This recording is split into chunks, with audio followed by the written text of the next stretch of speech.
नवीन व्यावसायिक जे आहेत त्यांना काय पद्धतीच्या अडचणी येतात, या अडचणींना सामोरं कसं जावं, की आपण कर्ज घ्यायचं की घ्यायचं नाही, आणि घ्यायचं तर किती घ्यायचं आणि कुठे स्टॉप करायचं. कर्ज घेतलं जावं का, ते कुठल्या प्रमाणात घ्यायला हवं. नाही, तरुण आज घरामध्ये इतके पैसे बाळगून नसतो की बाबा पैसे टाकले आणि बिझनेस सुरू केला. पैसा बघावा की स्वप्न बघावं, सुरुवातीच्या इनिशियल स्टेज मध्ये नक्की कशाला प्रायोरिटी दिली गेली पाहिजे. तर कर्ज तुम्हाला घ्यावंच लागतं, तुम्हाला बँकांकडून घ्यावं लागतं, कधी पर्सनल घ्यावं लागतं, कर्ज घ्यावंच लागतं. नमस्कार, मी प्रियदर्शनी हिंगे, मॅक्स महाराष्ट्रमध्ये तुम्हा सगळ्यांचं स्वागत आहे. आपण नेहमीच वेगवेगळ्या विषयांवर चर्चा करण्यासाठी एकत्र जमतो. खरं तर आपल्या आजूबाजूला घडलेल्या घटना ज्या असतात त्या आपल्या आयुष्यावर काही परिणाम करतात का, तर बऱ्याचशा करतात. त्यातलीच एक महत्वाची घटना होती आणि ती म्हणजे नितीन देसाई यांनी आपलं जीवन ज्या पद्धतीनं संपवलेलं आहे, त्यामुळे आपण सगळेच हळहळलेलो आहोत.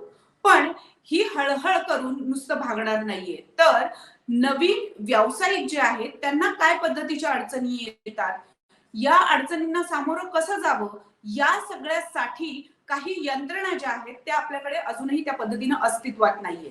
कर्ज घेतलं जावं का, ते कुठल्या प्रमाणात घ्यायला हवं, ते किती घ्यायला हवं, या सगळ्याबद्दल फारशी विचारविमर्शा जी आहे ती आपल्याकडे होताना दिसत नाहीये. आणि आपले तरुण खास करून कोरोना नंतर जे आहेत ते मोठ्या प्रमाणावर व्यवसायामध्ये उतरताना दिसत आहेत. तर त्यांच्या समोरची ही आव्हानं जी आहे ती ओळखून आज आपण हे चर्चासत्र जे आहे ते आयोजित केलेलं आहे. आणि या चर्चासत्रामध्ये आपण खास निमंत्रित केलेलं आहे नितीन पोद्दार यांना. खरं तर नितीन पोद्दार यांना फारशी ओळख करून द्यायची गरज नाहीये, पण अगदीच काही थोडक्या शब्दांमध्ये त्यांची ओळख सांगायची असेल तर गेल्या 25 वर्षापासून त्यांनी जगातल्या मल्टीनॅशनल कंपन्यांबरोबर आणि त्याबरोबर भारतीय कंपन्यांबरोबरही आर्थिक, तांत्रिक आणि उद्योगाला लागणारे हे वेगवेगळ्या पद्धतीचे करार आणि त्याबरोबरीनं परदेशी कंपन्यांना भारतामध्ये जे उद्योग सुरू करायचे असतात, ह्या सगळ्यामध्ये त्यांनी महत्वाची भूमिका ते बजावताना आपल्याला दिसून येते. कन्सल्टिंग करताना आपल्याला ते दिसून येतात. त्यामुळे त्यांचा सल्ला जो आहे तो कंपन्यांना अतिशय महत्वाचा आहे. नितीन सर, स्वागत आहे तुमचं मॅक्स महाराष्ट्रमध्ये. आपण बघतोय की नितीन सर, माझा आवाज येतोय तुमच्यापर्यंत? येतोय येतोय येतोय. स्वागत आहे तुमचं मॅक्स महाराष्ट्रमध्ये. Thank you thank you. आपण बघतोय नितीन सर की एका मोठ्या आर्टिस्टने आपलं जीवन जे आहे ते संपवलेलं आहे आणि त्याच्यातलं महत्वाचं कारण जे ते कुठेतरी व्यावसायिक कर्ज असं प्राथमिकरित्या सांगितलं जात आहे. पण याच्या निमित्ताने मला असं वाटतं की या सगळ्यांवर चर्चा करणं फार आवश्यक आहे, कारण कोरोना नंतर अनेक तरुण जे आहेत किंवा जे बेरोजगार झालेले आहेत असे अनेक लोक आता व्यवसायामध्ये उतरताना दिसत आहेत. पण जे पहिल्या फळीचे ज्यांना आपण व्यावसायिक म्हणू शकू, की ज्यांचा आजूबाजूला व्यवसाय कधीच कुणी केलेला त्यांनी पाहिलेला नाहीये किंवा त्या पद्धतीचं शिक्षण घेतलेलं नाहीये, अशा सगळ्या तरुणांना सगळ्यात पहिल्यांदा कर्ज घेताना काय पद्धतीचं प्रिकॉशन्स त्यांनी पाळल्या पाहिजेत असं तुम्हाला वाटतं? थँक्यू प्रिया, आणि थँक्यू फॉर ऑर्गनायझिंग हे सेशन तू केल्याबद्दल. कारण आज खरंच खूप नितीन देसाईची दुर्दैवी मृत्यू झाल्यानंतर हा प्रश्न परत ऐरणीवरती आलेला आहे की बिझनेस कम्युनिटीने किंवा अशा टेक्नोक्रॅट्स जे असतात किंवा आर्टिस्ट असतात किंवा डॉक्टर्स, आर्किटेक्ट्स असतात, सायंटिस्ट असतात किंवा आपले तरुण उद्योजक आहेत, हे जर व्यवसायामध्ये आल्यानंतर त्यांनी काय नेमकं करायला पाहिजे. कर्ज एकीकडे आपण म्हणतो की तुम्ही व्यवसाय करायला पाहिजे, कर्ज घ्यायला पाहिजे, गव्हर्नमेंट मोठ्या मोठ्या स्कीम्स आणते की कर्ज द्यायला पुढे येते गव्हर्नमेंट. असं असताना प्रश्न असं असतो की जेव्हा आपण अशा केसेस बघतो, अशा अशा घटना बघतो, त्यावेळेला खरंच प्रश्न पडतो की आपण कर्ज घ्यायचं की घ्यायचं नाही, आणि घ्यायचं तर किती घ्यायचं आणि कुठे स्टॉप करायचं किंवा काय करायचं. तर पण सर्वप्रथम प्रिया आपण एक करूया की नितीन देसाईची दुर्दैवी मृत्यू झालेला आहे आणि it is a very sad, खरं सांगायचं रिअली व्हेरी सॅड इन्सिडेंट. आपण त्यांच्या इन्सिडेंटच्या विषयी एकही शब्द आज इथे म्हणजे कुठलेही डिस्कशन करणार नाही आहोत आपण, कारण त्यांचे एक्झॅक्ट फॅक्ट्स आपल्याला माहिती नाहीये. पण त्यांच्या निमित्ताने हे डिस्कशन करणं फार गरजेचं आहे. I am really glad you are doing this discussion. तो सर्वप्रथम मी एक सांगेन की उद्योग म्हटला ना कुठलाही की कर्ज घ्यायला पाहिजे का तर 100% घ्यायला पाहिजे. विदाऊट तुम्ही कुठलाही उद्योजक आपल्या घरामधून किंवा कुठलाही तरुण आज घरामध्ये इतके पैसे बाळगून नसतो की बाबा पैसे टाकले आणि बिझनेस सुरू केला. तर कर्ज तुम्हाला घ्यावंच लागतं. तुम्हाला बँकांकडून घ्यावं लागतं, कधी पर्सनल घ्यावं लागतं, कर्ज घ्यावंच लागतं. मला मला इथे एक छोटशी सगळ्यात महत्वाचा मुद्दा मांडायचा आहे की तुम्ही कर्ज 100 रुपयाचं घ्या, 100 कोटीचं घ्या किंवा 1000 कोटीचं घ्या. प्रश्न असा आहे की तुमच्या बिझनेसचा रेव्हेन्यू मॉडेल काय आहे, तुमचे रेव्हेन्यू कसा येणार आहे, त्याच्यामध्ये प्रॉफिट मार्जिन किती असणार आहे, आणि तुमच्या रेव्हेन्यू मॉडेल आणि प्रॉफिट मार्जिनच्या बिझनेस प्लॅन प्रमाणे तुम्ही जे कर्ज घेताय ते कर्ज तुम्हाला सर्व्हिस करता येणार आहे की नाही ह्याचा पहिल्यांदा काटेकोरपणे अगदी कन्झर्वेटिव्हली विचार झाला पाहिजे. आणि हे सुरुवातीच्या फेजला होणं फार गरजेचं आहे. Over a period of time जेव्हा तुमचा बिझनेस वाढतो, तुमची नेटवर्क वाढते, तुमची बिझनेसची पत वाढते, तेव्हा तुम्ही थोडंसं लिव्हरेज जास्त केला तर आय कॅन अंडरस्टँड. पण सुरुवातीला अगदी सुरुवातीला जेव्हा एखादा फर्स्ट जनरेशन एंटरप्रेन्योर किंवा एखादा आर्टिस्ट, एखादा डॉक्टर, एखादा आर्किटेक्ट किंवा कोणी असा व्यवसाय करायला जातो, सायंटिस्ट असतात, किती लोक टेक्नोक्रेट असतात, इंजिनियर्स असतात, त्यांना मी सांगेन की तुम्ही पहिल्यांदा पहिलं लोन घेताना अगदी काटेकोरपणे विचार करून लोन घ्या की मला ते लोन सर्व्हिस करता येणार आहे की नाही, मला ते लोन रिपे करता येणार आहे की नाही. मी त्याचं रेग्युलर इन्स्टॉलमेंट, त्याचे EMI, त्याचा इंटरेस्ट आणि त्याचं प्रिन्सिपल हे मला परत भरता येणार आहे याचा खूप खूप म्हणजे खूप काटेकोरपणे विचार करणं गरजेचं आहे. तसा होताना दिसत नाही, नंबर 1. दुसरी गोष्ट, बऱ्याच वेळेला म्हणजे अगदी 80% केसेसमध्ये मी असं बघितलेलं आहे की हे उद्योजक कर्ज घेतल्यानंतर तो त्या कर्जाचा पूर्ण पैसे बिझनेसमध्ये लावत नाही. बऱ्याच अंशी मी बघितलेलं आहे की उद्योजक ते पैसे आले का ते प्रायव्हेट खर्च करायला जातात. दे स्टार्ट स्पेंडिंग मनी. त्यांच्या घराचं काय असेल खर्च ते करतील किंवा गाडी घेतील किंवा आणखीन काय खर्च करतील. तर ते कर्जाचे पैसे आपण बिझनेसच्या नावाने घेतले असतात, ते बिझनेसला न वापरता ते प्रायव्हेटली यूज करतात. सो आय थिंक हे 2-3 गोष्टी जर सुरुवातीला पाळल्या तर there is no difficulty with that. पण ह्या गोष्टी खरं तर पाळताना एक आपण बघतो की कुठलाही व्यवसाय आपण करायला गेलो की त्या व्यवसायामध्ये सुरुवातीलाच खूप मोठमोठे प्लेयर्स ऑलरेडी असतात. बऱ्यापैकी लॉबिंग हा प्रकार अजूनही आपल्याकडे कुठल्याही व्यवसायामध्ये आपण उतरताना तो दिसतो. मग जेव्हा एखादा नवीन प्लेअर यामध्ये उतरला जातो, ज्याला तसं म्हणायला कुणाचा हात नाहीये किंवा आर्थिक जो आहे म्हणजे जो गडगंज श्रीमंत नाहीये, तर मग अशा मुलाने, अशा युवकाने, अशा तरुणाने अशा वेळेला नक्की काय केलं पाहिजे? म्हणजे मला व्यवसाय जर वाढवायचा असेल तर नक्कीच कर्ज घेतलं पाहिजे. पण जर ती लॉबी फोडायची असेल तर हे घेतलेलं कर्ज मी किती फेडलं पाहिजे, किती फेडता येऊ शकतं, किंवा एका एक्सटेंट पर्यंत खरं तर प्रत्येक वेळेला सक्सेस मिळेलच असं नसतं. तर मग अशा वेळेला हा कॉल या नवीन व्यावसायिकांनी कसा घेतला गेला पाहिजे? Very good question. आणि तुझं म्हणणं अगदीच बरोबर आहे की प्रत्येक इंडस्ट्रीमध्ये ना लॉबी आहे. जवळपास प्रत्येक इंडस्ट्रीमध्ये त्यांचे लागेबंधे असतात, त्याला आपण म्हणतो, किंवा बिझनेस कनेक्शन असतात, सेट नेटवर्क असतं. त्या सेट नेटवर्क मध्ये किंवा सेट लॉबिंग मध्ये तुम्हाला जाऊन चांगलं काम करणं, it is not very easy job, it's a difficult task. पण तुला मी हेही पण सांगतो की असं नाहीये की तुम्हाला समजत नाही. अगदी फॉर फॉर अगदी मी क्लासिक एक्झाम्पल द्यायचं म्हणतं, समजा सपोजिंग टुमॉरो मॅक्स महाराष्ट्र तुम्हाला आज तुम्ही जे काय चॅनल चालवत आहे, तुम्हाला माहिती आहे याच्यामध्ये कॉम्पिटिशन किती आहे, तुम्हाला चांगलं माहिती आहे इंडस्ट्रीमध्ये कुठे लॉबिंग आहे, कुठे थ्रेड्स कसे वापरायचे. सो प्रत्येकाला तसं माहिती असतं. असं नाही का माहिती नसतं की या आपल्या बिझनेसमध्ये लॉबिंग कुठे होतं किंवा बिझनेसमध्ये मला नेटवर्क कुणाचे वापरायला पाहिजे, माहिती असतं. प्रश्न असा आहे काय माहिती आहे का की are you very aggressive, are you overleveraging yourself. हा खूप महत्वाचा भाग आहे. तुम्हाला त्या लॉबिंग मध्ये स्वतःला सांभाळून, स्वतःचं अस्तित्व जपून, बिझनेस जपून तुम्हाला शांतपणे आणि स्मार्टली त्याच्यात मूव्ह करायला पाहिजे. कधी कधी मोठ्या लॉबीच्या समोर हेड ऑन त्या लॉबीला घेण्यापेक्षा आय ऑलवेज बिलीव्ह की तुम्ही कॉपरेशनचा हात पुढे करा. मी 2020 पासून, जेव्हापासून पॅन्डेमिक सुरू झालं तेव्हापासून मी एकच मंत्र सगळ्यांना सांगतो, कॉम्पिटिशन हा शब्द काढून टाका, कॉपरेशन हा शब्द वापरा तुम्ही. कॉम्पिटिशन मध्ये आज अक्षरशः मोठे भले इंडस्ट्रीज कॉम्पिटिशन मध्ये जमीन जो होताना बघतोय मी. तुम्ही जर कॉपरेशन वर्ड वापरला तर ते बघा, प्रत्येकाकडे काही ना काही USP असते. तुमचा बिझनेसचा प्रोडक्ट म्हणा, प्रोसेस म्हणा, तुमची माणसं म्हणा, तुमचं टेक्नॉलॉजी, तुमचं लोकॅलिटी, तुमचं अस्तित्व, हे कोणाला तरी पाहिजे असतं. तर you should try to find तुमचा जो जिथे मॅच होतो तिथे कोलॅबरेशन करून तुम्ही 1+1 11 करत पुढे जायला पाहिजे, rather than head on competition न करता. कॉम्पिटिशन म्हटली की रेस आली, आणि रेस आली म्हणजे कोण पुढे आहे कोण मागे आहे हे पुन्हा त्या निमित्ताने येतं. एक्झॅक्टली.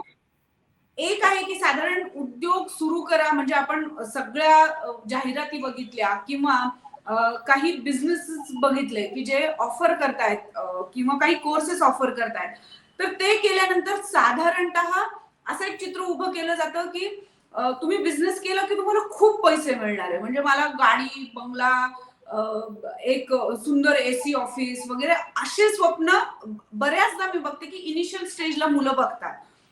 अशा वेळेला जेव्हा तुम्ही कुठलाही उद्योग सुरू करताय, अर्थात पैसा मिळाला पाहिजे, तोच त्याचा खरं तर मुख्य उद्देश असू शकतो, पण पैसा बघावा की स्वप्न बघावं, सुरुवातीच्या इनिशियल स्टेजमध्ये नक्की कशाला प्रायोरिटी दिली गेली पाहिजे?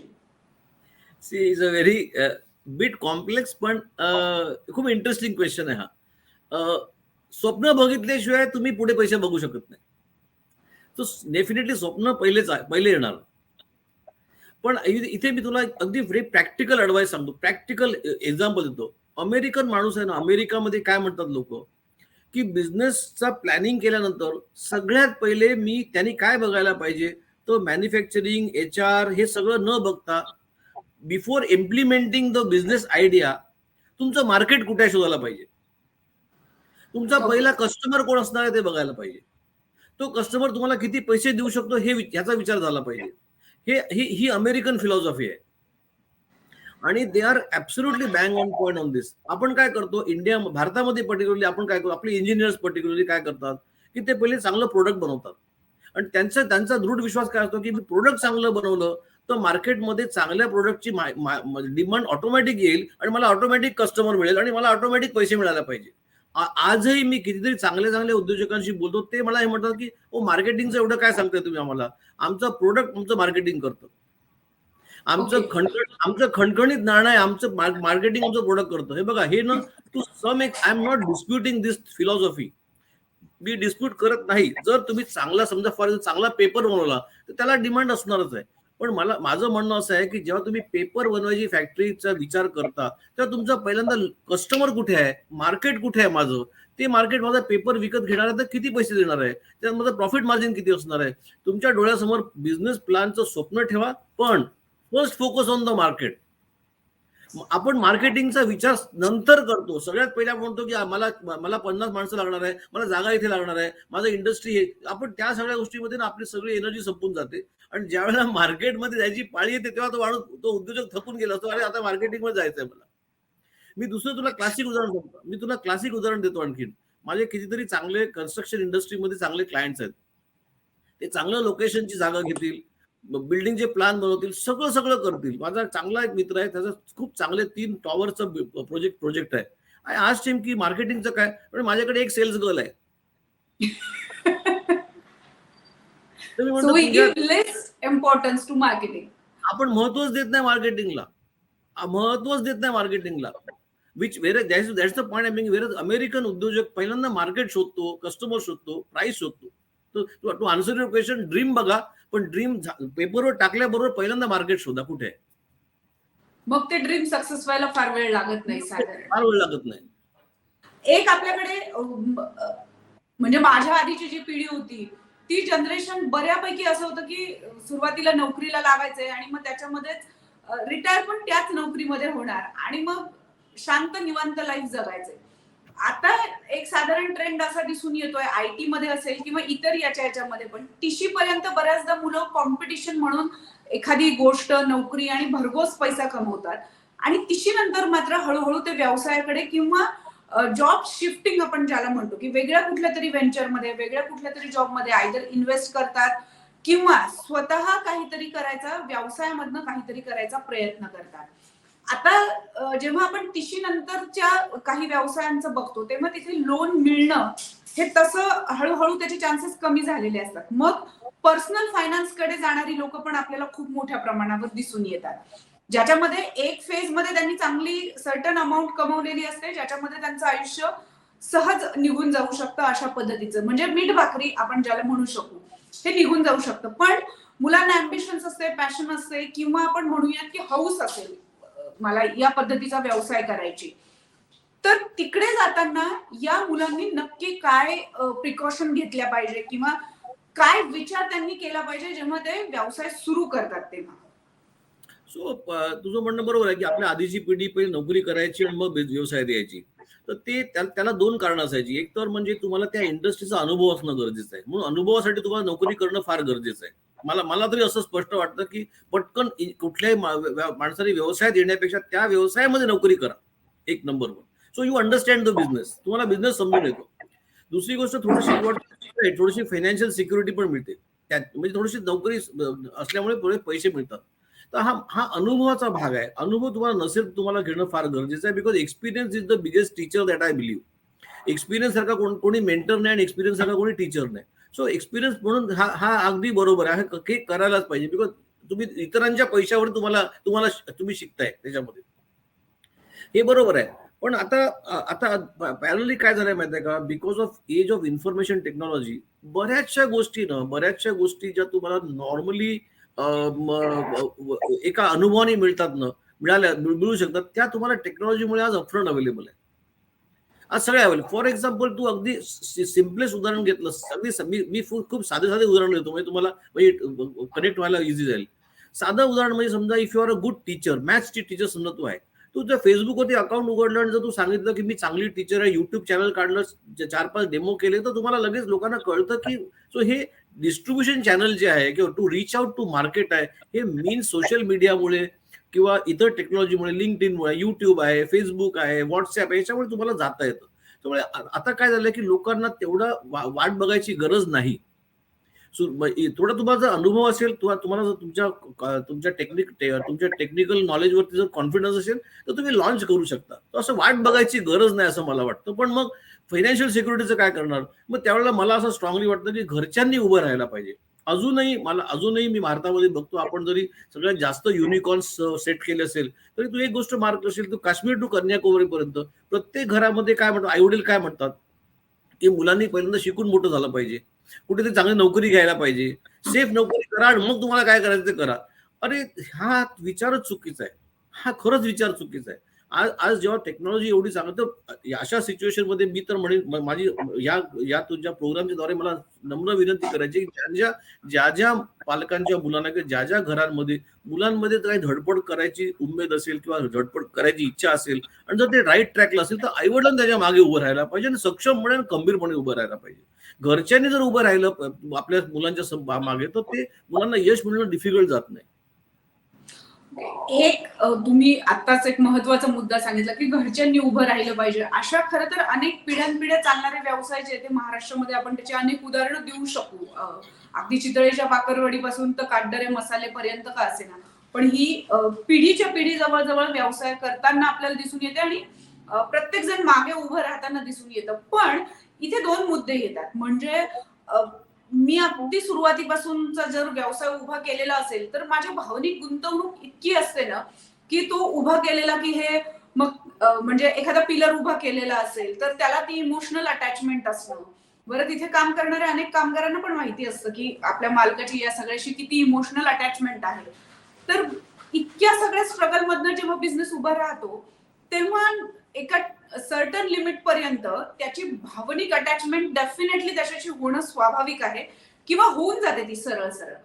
पण जेव्हा बिझनेस करायचा किंवा बाहेर जाऊन नफा कमवायचा वेळ येते, तेव्हा हा भावनिक मुद्दा व्यवसायाच्या किती आड येऊ शकतो आणि तो किती अलार्मिंग सिच्युएशनच्या, म्हणजे आता ही अलार्मिंग सिच्युएशन आहे, याच्यामध्ये आपण हँडल केलं पाहिजे. म्हणजे याच्या पलीकडे आपण भावनिक होता कामा नये.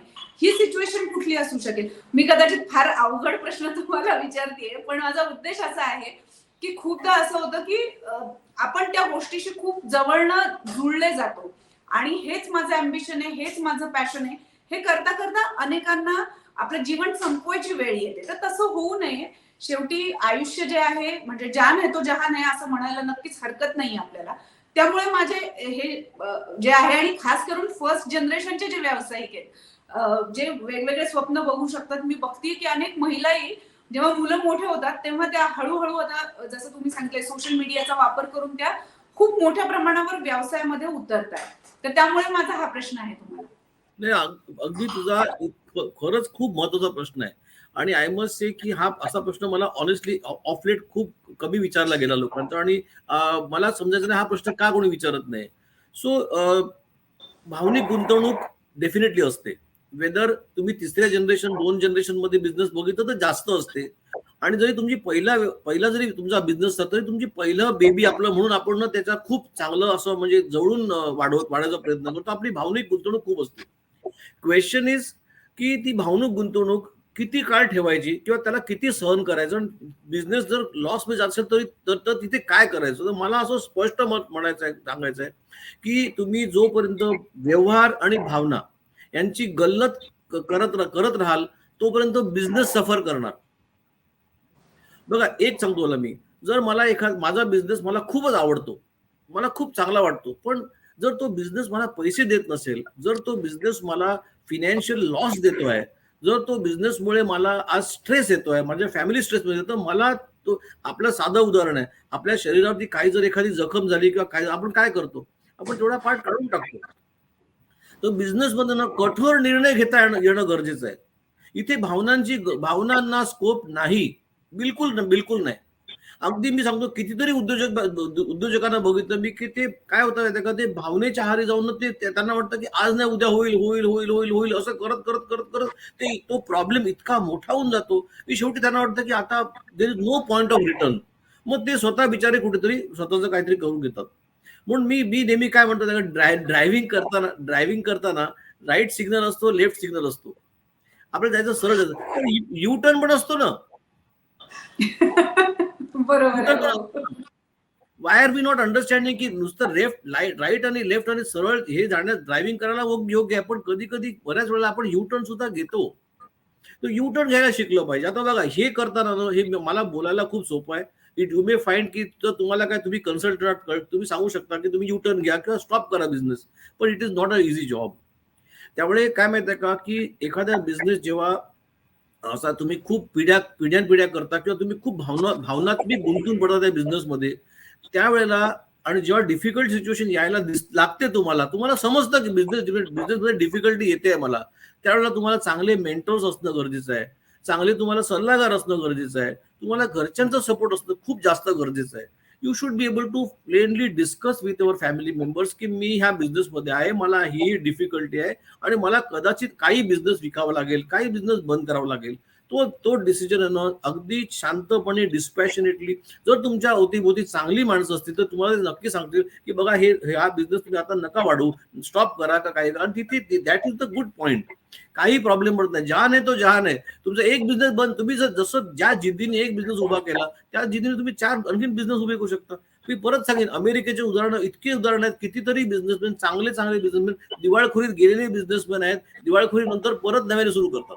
अगदीच, म्हणजे तो कुठूनही आपल्याला शून्यापासून पूर्ण सुरुवात करता येऊ शकते. थोडक्यात असंच आहे. सर, शेवटचा एक प्रश्न म्हणजे की तुम्ही खूप मल्टीनॅशनल कंपनीज बरोबर काम करता आणि त्याबरोबरही भारतातल्या ह्या नवउद्योजकांबरोबरही काम करता. याच्यातले काही महत्वाचे ऑब्झर्वेशन्स आहेत का जे तुम्हाला असं वाटतं की तिकडनं आपण घेतले पाहिजे आणि इकडनं आपण दिले पाहिजे? कारण पुन्हा तोच प्रश्न येतो की तुम्ही बिझनेस सेक्टर वाढवण्याची काही ठराविक काय म्हणता येईल त्याला, एज्युकेशन म्हणजे एम ए केलं तर तुम्ही एम ए हिस्ट्री आहात आणि तुम्हाला हिस्ट्री मधलं सगळं नॉलेज आहे, तसं बिझनेसमध्ये आपल्याला कुठल्याच सेक्टर मधले सांगता येत नाही. म्हणजे एक आर्किटेक्चर असतो तो कदाचित व्यावसायिक होऊ शकतो, एक इंजिनियर आहे तो कदाचित व्यावसायिक होऊ शकतो कारण त्याला आवड आहे वगैरे असं आपण समजलं तर. पण त्याच्यासाठी आवश्यक असणारे स्किल सेट्स जे आहेत म्हणजे बिझनेस किंवा कुठलाही व्यवसाय करण्यासाठीचे, हे भारतीय मुलांमध्ये कुठले असले पाहिजे जे आपल्याला अमेरिकन किंवा इतर देशांकडनं आपण ते शिकलं पाहिजे तुम्हाला वाटतं? Again Priya, very good question. आणि याच्यावरती एक चांगला प्रॉपर सेशन होऊ शकतो.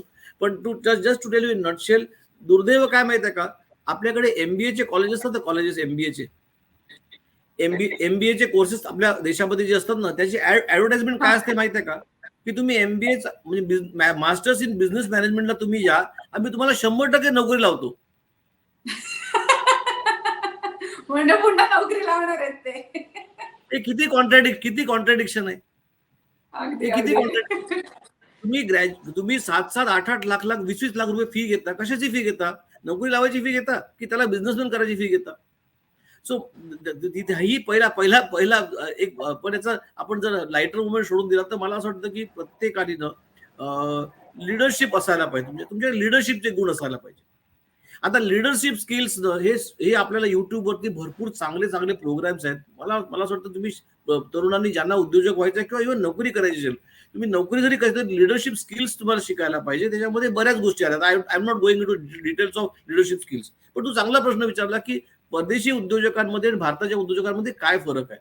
सो मी जसं अमेरिकन आणि युरोपियन उद्योजकांवर काम केलं तसं मी जपानच्या उद्योजकांशी खूप मोठ्या काम केलं त्यांनी. आणि आता पण right now I am working with very large industries from Japan.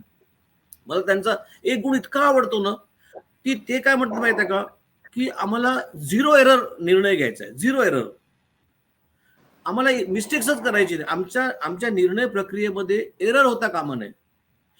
Japanese उद्योजकांवर काम करण्याचा मला खूप चांगला अनुभव आला. आणि I must share that with you की जपानचे लोक काय म्हणतात, आपण चुका करायच्या नाही.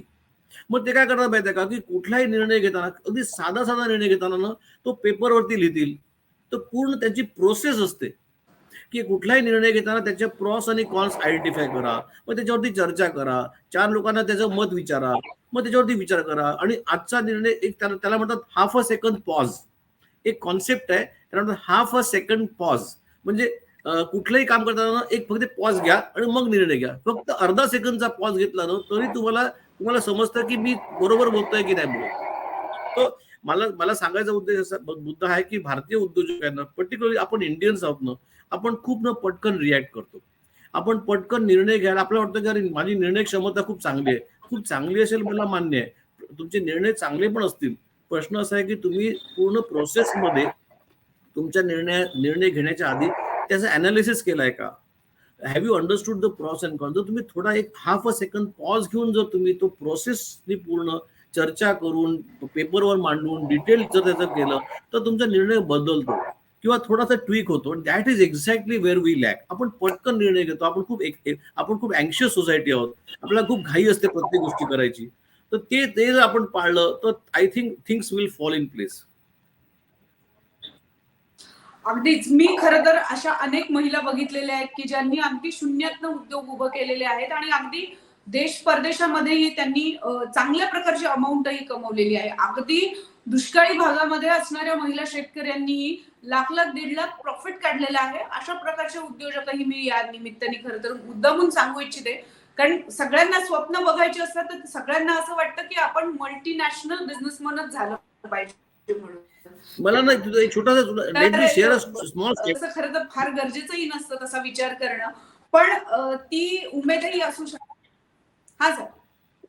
मला एक छोटा स्टॅटिस्टिक तुला शेअर करायचं. मगाशी आपलं प्रोग्राम ठरलं तेव्हा मी स्टॅटिस्टिक्स काढलं की 2020 मध्ये ना नॅशनल क्राईम रेकॉर्डचा एक स्टॅटिस्टिक आला होता. त्याने सांगितलं की 2020 मध्ये साधारण 11,716 बिझनेसमॅननी सुसाईड केलं. 11,716 बिझनेस कम्युनिटी. हो. आणि त्याच्यामध्ये जवळजवळ 11,000 ट्रेडर्स होते. आणि त्याच्या कंपॅरिझन मध्ये ना फार्मर्सची सुसाईड होती फक्त 10,777. So very interesting statistics. म्हणजे फार्मर्स पेक्षा उद्योजकांची पण संख्या सुसाईड मध्ये जास्त आहे. हा जो आकडा तुम्ही सांगितलेला झालाय ना, ह्या आकड्यामध्ये आता जी मुलं बघतायत किंवा व्ह्युअर्स आपले जे बघतायत याच्यामध्ये घाबरण्याची किती स्थिती आहे? व्यवसायाकडे वळावं की न वळावं? नाही, मी ठामपणे सांगेन. मी गेले 10-12 वर्ष 15 वर्ष टेक्नॉलॉजीचं चेंज जे बघतोय मी टेक्नॉलॉजीमुळे आपल्या इन्फॉर्मेशन टेक्नॉलॉजी जी चेंज बघतोय मी, तर मी अगदी तुला चांगलं शांतपणे आणि अगदी कॉन्फिडेंटली सांगेन की तरुणांनी उद्योगामध्ये यायलाच पाहिजे. तुम्हाला चांगला स्कोप आहे. काही असे जर सुसाईड झाले म्हणून काय काळजी करायची गरज नाही. पण तसं सांगेन मी म्हटल्याप्रमाणे की हे तुम्हाला लिडरशिप स्किल शिकून घ्यायला पाहिजे. प्रोसेसेस शिकायला पाहिजे, तुमचं नेटवर्क वाढवलं पाहिजे, चांगले मेंटर्स असायला पाहिजे, चांगले सल्लागार असायला पाहिजे. बघा भारतामध्ये ना, भारताची इकॉनॉमी रोबस्ट इकॉनॉमी आहे, खूप चांगली इकॉनॉमी आहे भारताची. आपल्याकडे 140 कोटी लोकसंख्या म्हणजे खूप मोठं मार्केट आहे. अगदी मी नेहमी सांगतो की तुम्ही साध्या पुरणपोळ्या जरी बनवल्या तुमच्या घरामध्ये आणि 50-100 जरी पुरणपोळ्या कुठल्याही गावामध्ये, छोट्यातल्या छोट्या गावामध्ये कुठलीही वस्तू विकली तर ती विकल्या जाते आणि तुम्ही पैसे कमवू शकता. सो नोकरी हा आपल्या देशासमोर पर्याय असणार नाहीये गोईंग फॉरवर्ड, कारण तरुणांचा देश आहे. इतक्या नोकऱ्या आणायच्या कुठून? आणि टेक्नॉलॉजीमुळे तर कंपन्याच बंद होत आहेत. नोकऱ्या फार लांब राहिलं. टेक्नॉलॉजीमुळे नोकऱ्याच राहणार नाहीये, कंपन्याच राहणार नाही. सो तुम्हाला व्यवसाय हा करावाच लागणार आहे. प्रत्येकाला व्यवसाय करावा लागणार आहे. त्यामुळे घाबरून जाण्याचं कारण नाही. I think you should be bold. तुम्ही आजचे तरुण खरंच टेक सॅव्ही आहेत, चांगले हुशार आहेत. जसं तुम्ही जितका वेळ तुम्ही युट्यूबवर स्पेंड करतात, युट्यूबमध्ये खूप चांगले चांगले बिझनेस धड्यांचे बिझनेसचे युट्यूब चांगले असतात, टेड टॉक्स असतात. ते स्टडी करून लिडरशिप स्किल काय तुम्हाला कॉलेजमध्ये जायचं पाहिजे असं काही गरजेचं नाहीये. आणि मला वाटतं मला आणखीन एक सांगायचं म्हणजे मला कौतुकाची गोष्ट सांगायची म्हणजे की तुम्ही जर आपल्या शेतकऱ्याकडे बघितलं तर तो शेतकरी नांगरणी करतो, नंतर पेरणी करतो, पावसाची वाट बघतो, मग शेती त्याची शेती उगवते, मग तो शेती कट करतो, मार्केटमध्ये तो तुम्ही त्याचा जर प्रवास बघितला तो किती किती डिफिकल्ट प्रवास आहे. सो कम्पेअर टू दॅट शहरातला तरुण किंवा जो शिकलेला तरुण आहे त्याला उद्योगामध्ये यायला मला I don't see why you should fear about it. अगदीच मला असं वाटतं की या सगळ्या निगेटिव्ह बाजू ज्या आहेत त्या बऱ्याचदा इतर क्षेत्रामध्येही असतात. त्यामुळे मी प्रेक्षकांना आवाहन करेन की या निमित्ताने तुम्हाला व्यवसाय रिलेटेड काही प्रश्न विचारायचे असतील तर कमेंट बॉक्समध्ये नक्की नोंदवा. कारण हा शो बघून मला असं वाटतं की नितीन सर तुम्हाला पुन्हा एकदा खरं तर एका वेगळ्या शो मध्ये आमंत्रित करावं लागेल. कारण खूपदा प्रश्न पडतो आणि त्याच्यातनं प्रश्न जरी पडले तरी मार्ग दाखवणारे फार कमी लोक आपल्याकडे उपलब्ध आहेत. आणि जे आहेत ते कॉन्टेंट क्रिएटरच्या पलीकडे आणि मोटिवेशनल स्पीकरच्या पलीकडे फार काही जाताना दिसत नाही. त्यामुळे मी प्रेक्षकांना या निमित्ताने विनंती करते की तुम्हाला जर व्यवसाय रिलेटेड काही प्रश्न विचारायचे असतील तर कमेंट बॉक्स मध्ये नक्की नोंदवा. आणि Nitin sir thank you so much की तुम्ही इतक्या महत्वाच्या विषयावर अगदी मोकळेपणाने आणि सुटसुटीत आपली ही जी आहे ही चर्चा झाली. आणि समोरचा दिसलेला मार्ग जो आहे तो असा म्हणजे धोका जरी समोर असलं तरी ते अगदीच काही वाईट चित्र आपल्याला समोर नाहीये. त्यामुळे अशी आशा आपण बाळगूया की व्यवसायामध्ये आपण भारत जो आहे तो अधिकाधिक प्रोग्रेस करेल आणि येत्या काळामध्ये तरुण जे आहेत ते अधिकाधिक यामध्ये सामील होतील. थँक्यू सो मच सर, तुम्ही मॅक्स महाराष्ट्रमध्ये आला. माय प्लेजर.